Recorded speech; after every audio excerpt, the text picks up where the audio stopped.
So right now, I am in front of Luka Magnotta's old apartment in Montreal.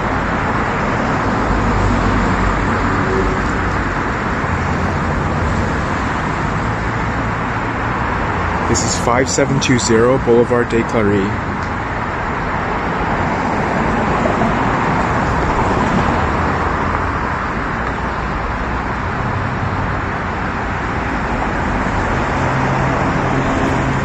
Do you even like remember when the case happened? Because you were in high school too, right? Yeah, I never like dug into the case at all, but I do remember hearing that there was a like psychopath person who had dismembered someone and shipped off their body parts to different parts of the world. Like, I remember hearing about that, and I remember thinking like, that's crazy. Imagine like just opening up like a box and just seeing a foot in there.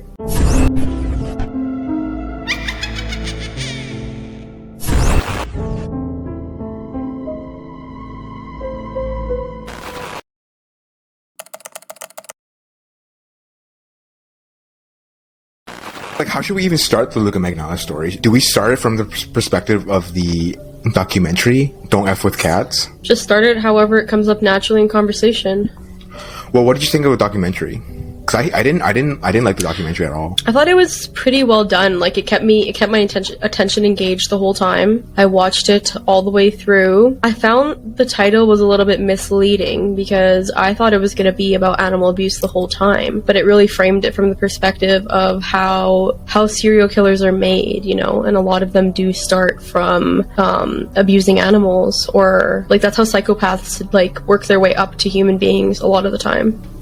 The dude committed his crime in Montreal. Yeah. So like I didn't even, because like when did it happen? In 2010, 2012? Yeah, I think it was like 10 years ago now. So I think it was in 2010, because I vaguely remember hearing about that story online.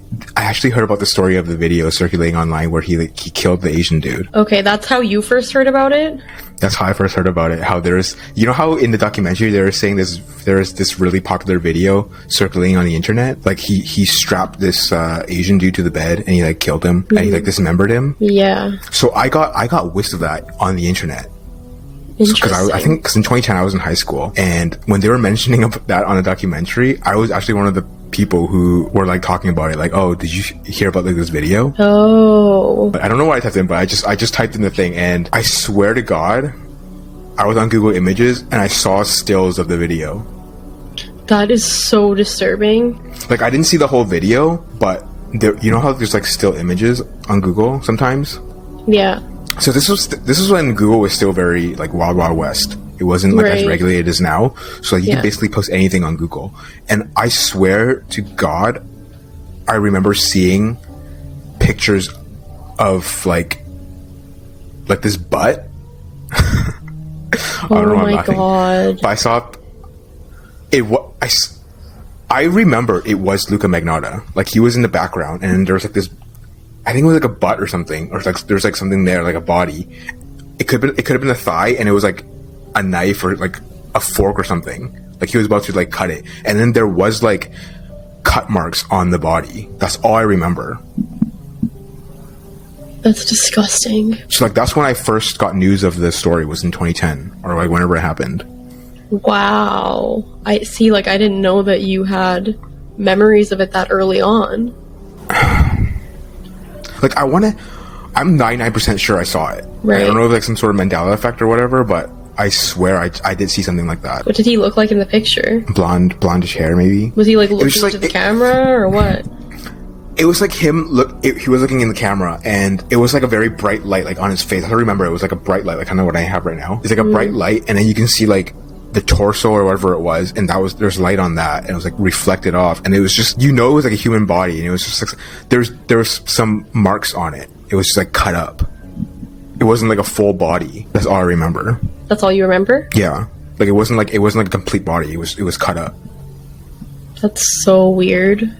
Did you feel like disturbed when you saw it? Like, what were you just curious to look it up? Like, what led you to typing that in to the Google I was just curious. Search? Just curiosity. I was just curious. And how did you feel when you saw the images? Honestly, I wasn't like too taken back by it. I mean, it it was messed up, but I've seen some messed up things on the internet before, whereas that is pretty messed up. I was like, okay, this is kind of weird. Like, I wouldn't go as far as I would watch the video, because I'm pretty sure if I were to Google the video, I could find it, but I didn't do that. I just saw the images. I'm like, okay, you know what? This is kind of gross. But I wasn't I wasn't scarred. Yeah, I've heard that it's actually really bad for like human psychology to see like a dead person. Like, it kind of like can change your mind in like a weird way, because it's like it's something that shouldn't be like normal for humans to see. It can kind of like throw you off, because you can like kind of witness the fragility of what it means to be human. You know, it's like that's a human being right there. I've heard that like if you were to bite into a thumb, it would feel the same way as biting into a carrot. But something about our mind, like, obviously stops us from doing that, right? But it's just, to see images like that, like, basically what I'm trying to get at is that, like, it kind of messes with, like, your psychology to see how fragile the human being is and how fragile our bodies are. So I feel like if I saw that on the internet, I feel like it would, like, throw me off big time. You think you would have been scarred? I wouldn't seek it out. I'm not that interested to see that. But I understand what would lead someone to look it up. I don't know. I've always been like curious of certain things like that, but yeah, I don't know why. Well, you said that you weren't 100% positive that it's what you saw, and like you didn't see like the body necessarily. You were like, is that a thigh? Is that a what? But if you were to actually see like a person laying there, it might mess you up a bit. I'm 99% sure that it was something that's dismembered, and it was Luka Magnotta in the picture.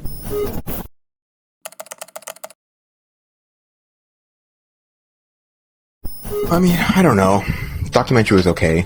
So you thought that it would be more, like, less the animal stuff? No, I just thought, have you seen, like, true crime? I have before, yeah. I just thought it was going to be more focused on the murder victim, like June Lin. Because going into it, I kind of read the story of Luka Magnotta. Okay. So you were like... But you weren't really shocked by anything you saw on the documentary? I understand where the documentary was coming from. They were trying to get like a different perspective on how the case was unfolding. Right. Because they were doing it from a point of view of these people who found a cat abuse video online. Right. Right? And they were trying to like hunt this person down, and eventually they realized that this person did more than kill cats. He killed a person. Right. Whereas I was kind of just expecting, they were just going to talk about the case as a whole instead of going to the cat video. Oh, okay. So you didn't necessarily like that the perspective of it was from the perspective of the people online witnessing how it unfolded. Yeah. Like I thought it was going to be more like, those crime stories where they kind of talked about the whole series for like 40, because it's a 3-hour-long documentary. Yeah. Yeah, it was. And the first hour was about these people hunting a cat killer. Yeah. I thought that it was going to be all about cats, to be honest, but my interpretation of it was showing you the step-by-step process of how, like, a serial killer is made, because they start on small, innocent creatures, and then they work their way up a lot of the times with, like psychopaths, right? I was kind of surprised they showed the videos, too, eh? Yeah, they didn't show the whole thing, but like they showed like definitely glimpses of it. Like, what went on and how he killed those animals. He showed the dead bodies of the kittens too. That was pretty disturbing. They showed that dude being murdered. They didn't show the whole thing. They showed like they showed him tied up to the bed. They even showed like the crotch and everything. I'm just like, ooh, that's kind of trigger warning. It was kind of blurred though, like it wasn't like a good picture of it. You can see his face or anything. I wasn't shook, but it was just I was kind of surprised that they would actually show footages from the actual murder footage. You know what I'm saying? Yeah. I feel like the documentary wouldn't have been the same if they didn't like show what the room looked like. I mean, I appreciate it, but I was kind of surprised. Where how sometimes documentary they recreate certain scenes, but I think this is actually the footage. It was. I never seen the footage. I only. Right. It was because they showed his face and they showed the exact room. It didn't look like recreated footage. Like, I'm pretty sure that was it, because they even showed like the title below the video and everything. Like, they made it very realistic. I like that they made it realistic, and I think that's why they did it from the perspective of the internet people, because that's where it began, right? That's where the first that's where he was first noticed, was online. So I think that they made it very realistic, which I like. They painted like an accurate picture of who this person was and what happened. I guess like because coming in, I kind of knew who he was, so I just expect the whole documentary to be around the murder case and not the cat case. Oh, I see. They kind of just framed it where this dude was, you know, he was lonely from childhood. He was really into movies, and he was obsessed with being famous. Where that led to him killing cats and then killing people.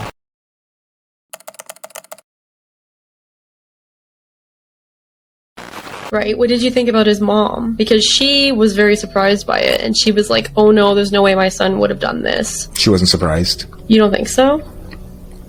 I feel bad for the mom, but at the same time, I found her to be really annoying. She annoyed me because she was in straight up denial. I mean, I understand because that's your kid. You don't want to believe that, you know, he's able to commit murder and like eat someone up, chop them up and eat them. But she's very much in denial because even when in the documentary, when the police came over to her house, she remember that one line she said, "What is this about the cat videos?" So she knew about the cat videos. So you feel like she wasn't surprised or she was in denial? It's both. She's in denial that her son can do that, but deep down I feel like she knew like her son committed those crimes, but she doesn't want to believe it. Yeah, she knew what the cat videos were about though. But you know what? She knew.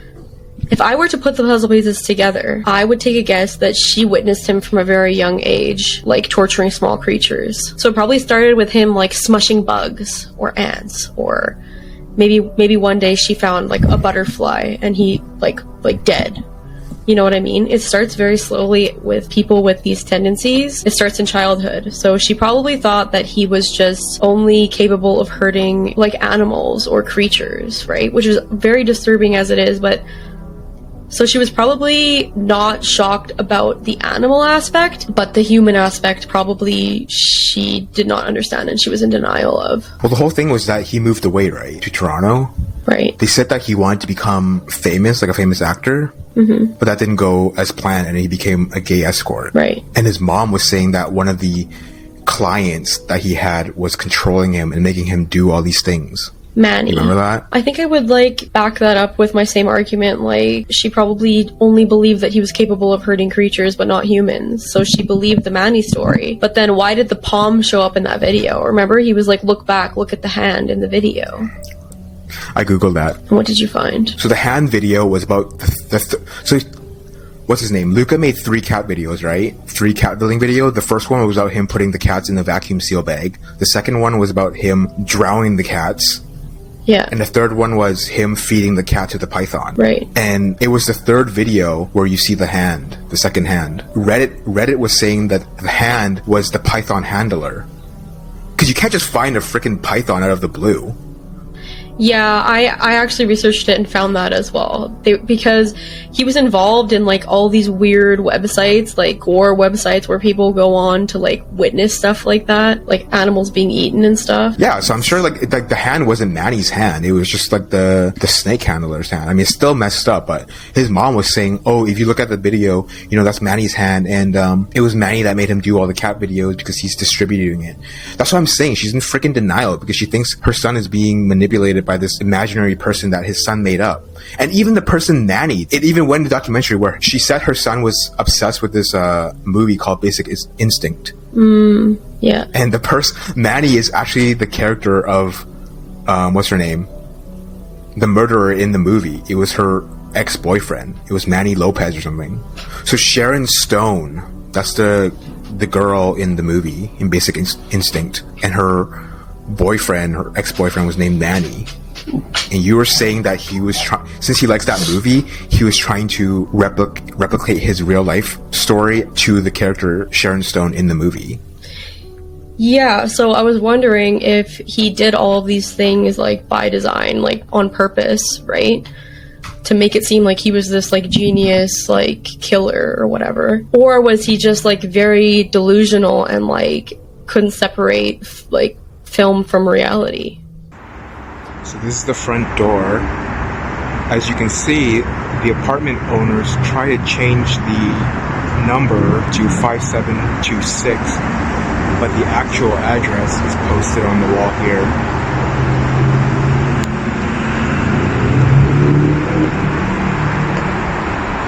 So this will be the front door where June Lin was last seen with Luka Magnotta.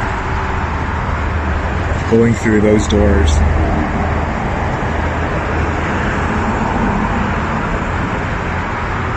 I'm gonna see if I can find the alleyway where Luka left the suitcase with the body parts inside.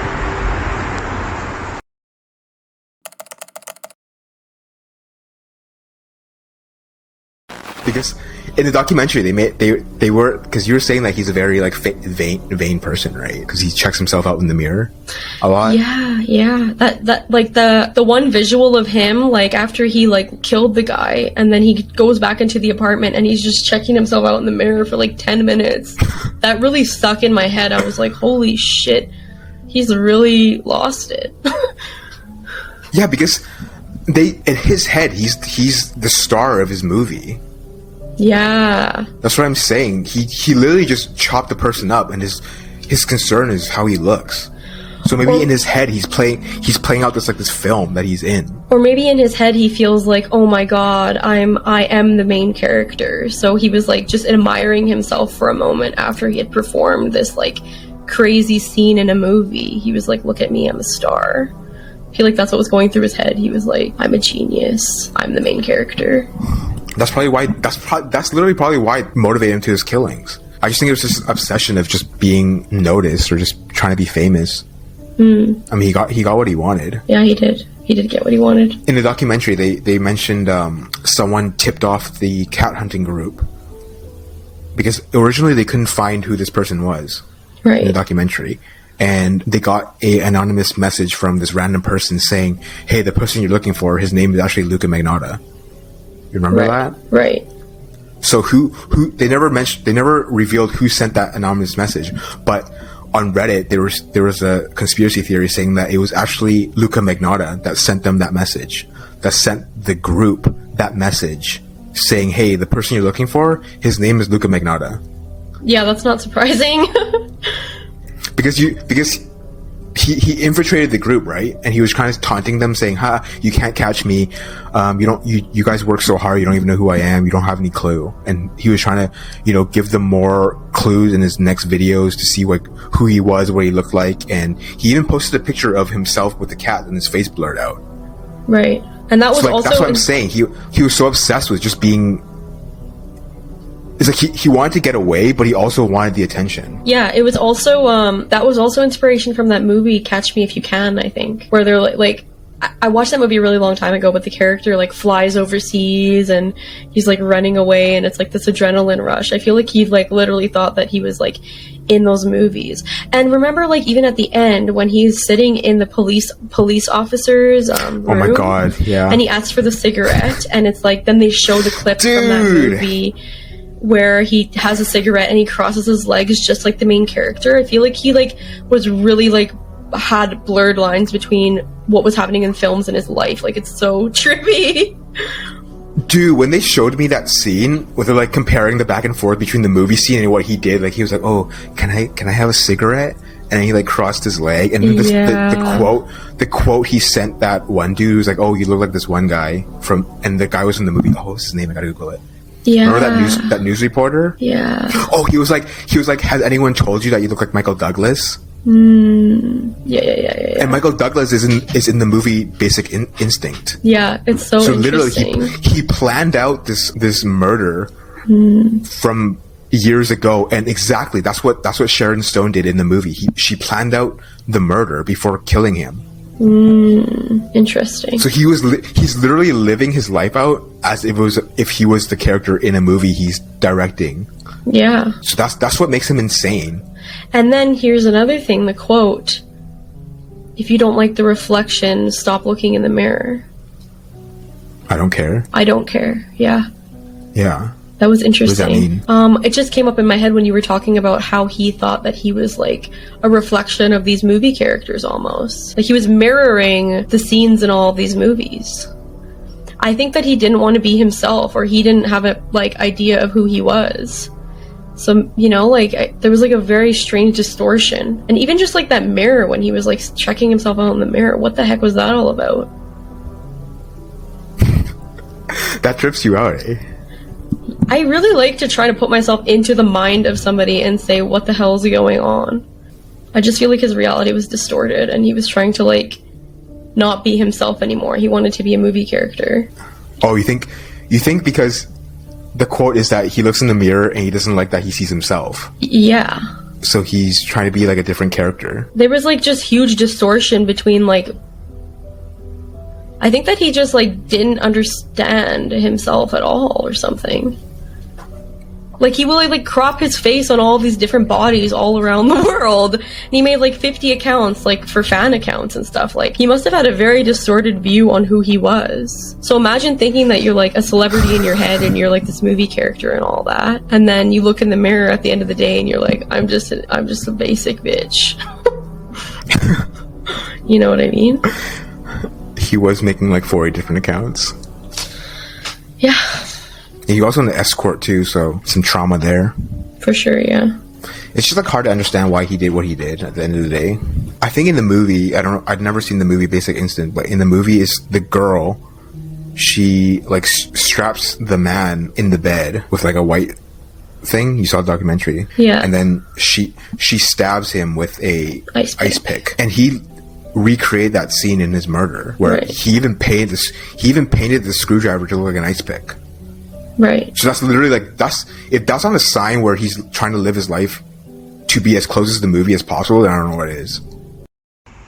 Okay, so in the documentary, I believe they were filming from this angle, and this would be the alleyway where the suitcase was discovered.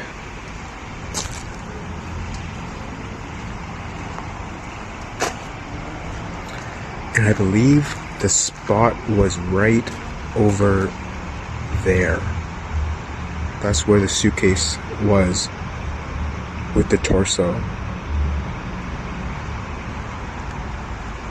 And this is the apartment.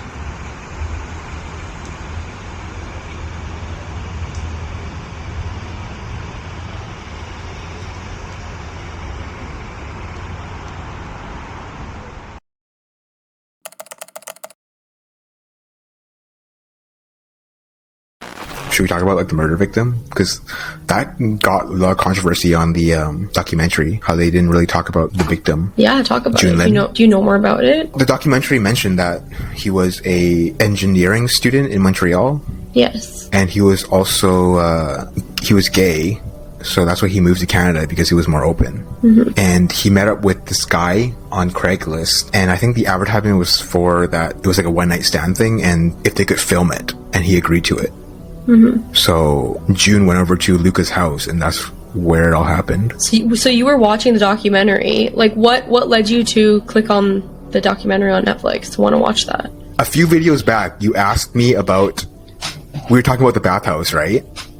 Yeah. And you were saying like, oh my gosh, all these people you meet in there, what if one of them attacks you? And I was thinking like, oh, I think that's what happened with this Luka Magnotta case, because originally I thought that Jun Lin met him at the bathhouse, but it was actually on Craigslist. So that's why it piqued my interest, where I was like, okay, let me just watch the whole documentary, see what happened. But it wasn't a bathhouse; it was on Craigslist. Interesting. It's all connecting, hey.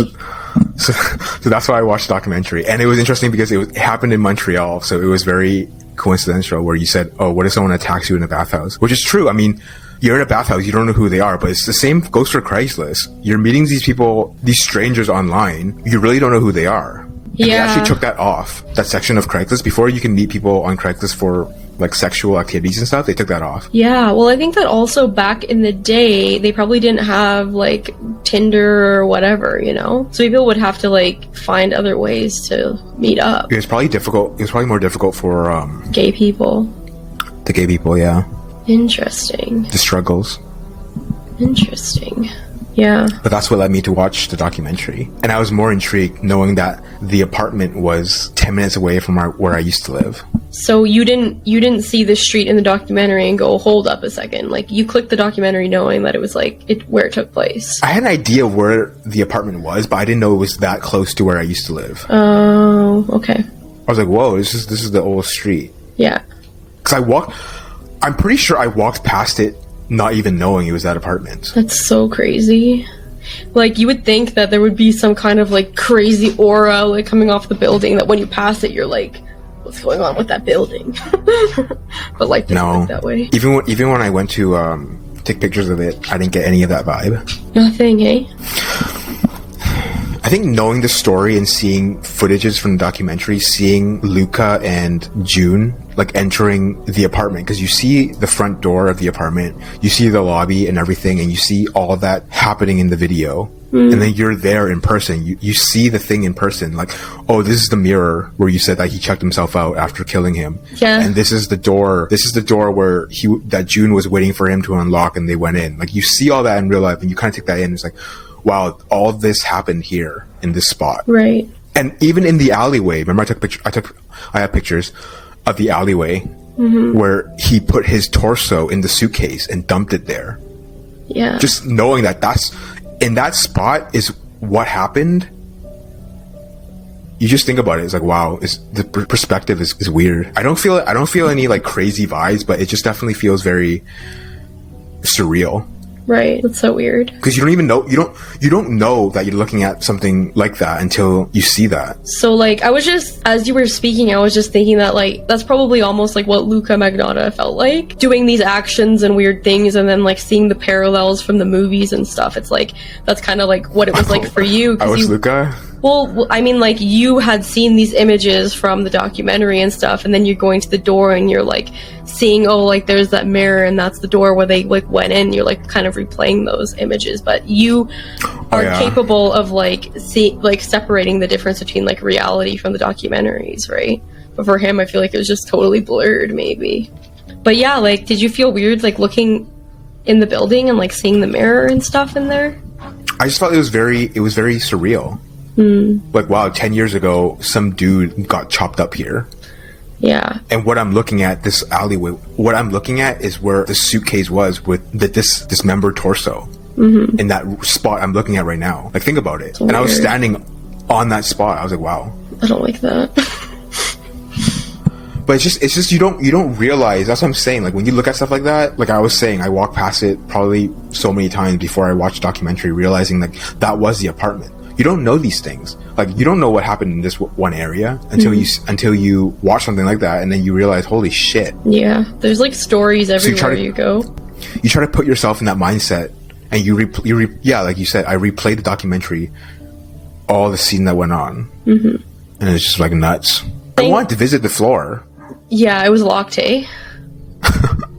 It was locked. It was 208, I think, or 203. It's 208.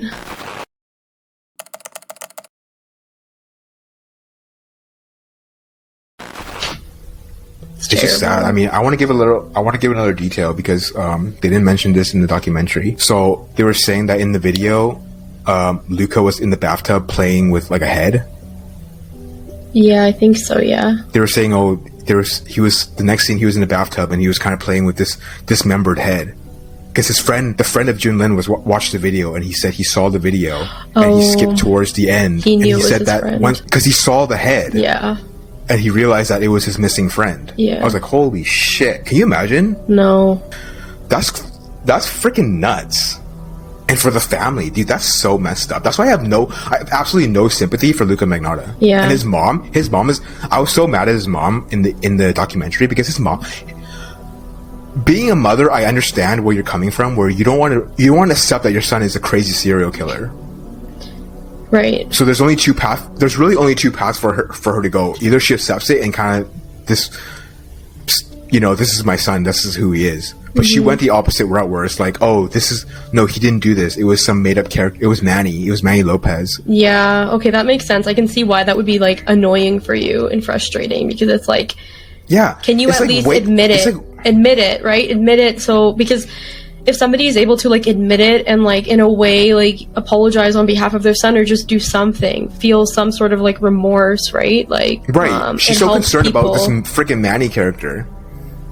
Yeah, that makes sense. Dude, that's what I'm saying. It pissed me off when she was in this whole denial state where it's like, oh, it wasn't my son. You guys got the wrong person. She said that in the video. You guys got the wrong person. It's like, no, it was your son. Do you not know your son well enough? This is him. He did it. There's no Manny. Manny is from the movie he literally copied from for his murder. Yeah, I mean, she might have been mentally unwell too, to be honest. Maybe she's just like one of those pathological liar type of people, because that's kind of the way Luka was too. So they never mentioned where because the body parts were scattered, right? He mailed some of the parts and he kept some of it in the suitcase. But did you know they found the head at a Montreal park? I think I read that, but where did they find it? I don't know how to pronounce it because I think it's French, but there's a subway station, metro station called Angrenon, and I've been there. I've been to that park. Right. And apparently the police discovered the missing head at that park. So I'm like, holy shit. Jeez.